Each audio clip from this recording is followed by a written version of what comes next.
తెలంగాణలో ఇంటర్మీడియట్ అడ్మిషన్లపై నెలకొన్న సందిగ్ధతకి తెరపడింది.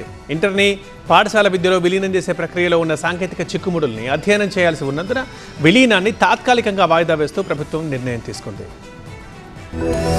ఈ ఏడాది ఇంటర్ అడ్మిషన్లను యథావిధిగా కొనసాగించనున్నట్టు ప్రభుత్వం ప్రకటించింది. పాఠశాల విద్యలో ఇంటర్మీడియట్ ను విలీనం చేసే అంశంపై అధికారులతో సమీక్షించిన సీఎం రేవంత్ రెడ్డి ఈ ఏడాది ఇంటర్ ప్రవేశాలు చేపట్టాలని అధికారులను ఆదేశించారు. ప్రవేశాలకు సమయం తక్కువగా ఉండడం, ఇంటర్మీడియట్ ను పాఠశాల విద్యలో విలీనం చేసే ప్రక్రియకు పలు సాంకేతిక సమస్యలు అడ్డుగా ఉండడంతో విద్యార్థుల ప్రయోజనాలకు భంగం వాటిల్లకుండా వెంటనే ప్రవేశాల ప్రక్రియ చేపట్టాలని సీఎం సూచించారు. ఇంటర్మీడియట్ ను రద్దు చేసి CBSEలో మాదిరే 11, 12 తరగతుల్ని నిర్వహించాలని, ఫలితంగా డ్రాప్ అవుట్ సంఖ్య గణనీయంగా తగ్గుతుందని తెలంగాణ ఎడ్యుకేషన్ కమిషన్ రాష్ట్ర ప్రభుత్వానికి సూచించింది. ఈ నెల 4న ఇంటర్ ప్రవేశాల కోసం షెడ్యూల్ కూడా విడుదల చేసిన బోర్డు మరుసటి రోజే షెడ్యూల్ ని రద్దు చేస్తున్నట్టు ప్రకటించడంతో విద్యార్థులు, తల్లిదండ్రుల నుంచి ఆందోళన వ్యక్తమైంది. సీఎం రేవంత్ రెడ్డి మరోసారి సమీక్ష నిర్వహించి ఇంటర్మీడియట్ ని పాఠశాల విద్యలో విలీనం చేయడంలో ముడిపడ్డ పలు సాంకేతిక సమస్యల్ని క్షుణ్ణంగా అధ్యయనం చేయాల్సి ఉన్నందున ఈ ప్రక్రియను తాత్కాలికంగా వాయిదా వేయాలని నిర్ణయించారు. విలీన ప్రక్రియకు సంబంధించి భాగస్వాములతో విస్తృతంగా సంప్రదింపులు నిర్వహించాలని సీఎం అధికారులను ఆదేశించారు. అంశంపై తెలంగాణ ఎడ్యుకేషన్ పాలసీపై నియమించిన కమిటీ అధ్యయనం చేసి తనకు నివేదిక సమర్పించాలని సూచించారు.